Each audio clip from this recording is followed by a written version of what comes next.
Student-run a cappella groups have been on UNL's campus for the last 20 years. The Bathtub Dogs is an all-male a cappella group that pioneered the way for a cappella groups to thrive on UNL's campus.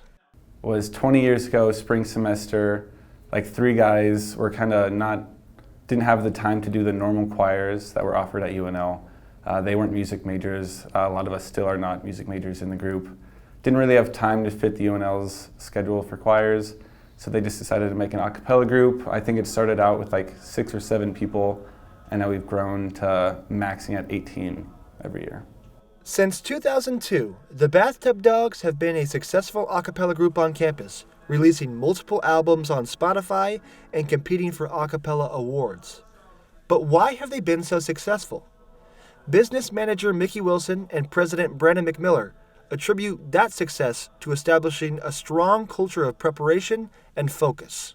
I think the most important factors that make an important a cappella group is just like the time and hard work that goes into it. I think people would be really surprised with how much focus that we have in our rehearsals, even though we are a bunch of just really goofy college guys. We spend a lot of time really focused on the music to put out a quality sound. I think our group has been successful since its start in 2002 because we've been able to keep up with the culture of our original starting year. I think culture has been a big thing for Bathtub Dogs, and it's been something that keeps bringing people back and keeps bringing people back in the group, but also keeps bringing people back to watch us and get us to perform for them. And I think that's the thing that's most important. Newer co-ed a cappella groups like the Red Keys, formed in 2017, attribute their recent success to strong leadership. I think what goes into a successful a cappella group is having a strong leadership system, definitely a strong exec team. If you don't have a strong exec team, you're not going to be able to lead your members well, and that's something that we've had to reform in the past of just kind of reconfiguring our leadership and what styles work best with different types of people, because you get a new crop of people every year. So kind of tailoring their needs to like your leadership style is really important. And I think also having a fun dynamic that you can also work hard in is really essential. If you don't have people that want to work hard, it's going to be an issue.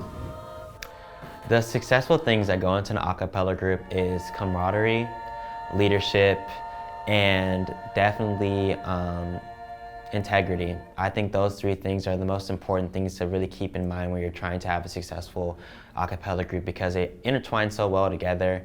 And to be a leader, you have to be, you have to be able to move people, you have to be able to command an audience, you have to be able to, be a music director, be a business manager. Those titles are important, but also everyone starts out in the group at the same level as someone who's just a member.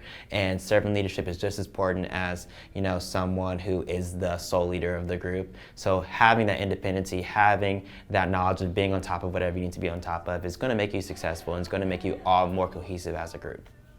Ultimately, an a cappella group's long-term success is based on the familiarity and accessibility of the songs selected.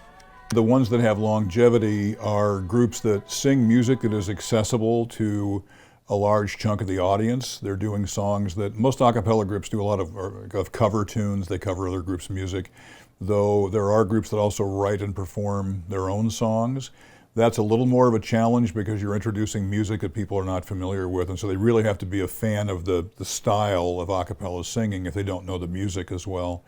So even a group like Pentatonics still does a lot of cover tunes because they know that's familiar songs, and the people will go, oh, that's Leonard Cohen. Let's take a listen to what they did with Hallelujah.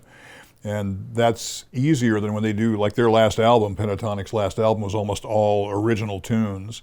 And so if you had not heard any of those, it might take you a while to kind of warm up to stuff that you hadn't heard. So I think accessibility of the music, making recordings of your music available, that helps to get the word out, even if you just share them online. TikTok has blown up in terms of the number of people that are using that just to do short little, less than a minute segments of a cappella.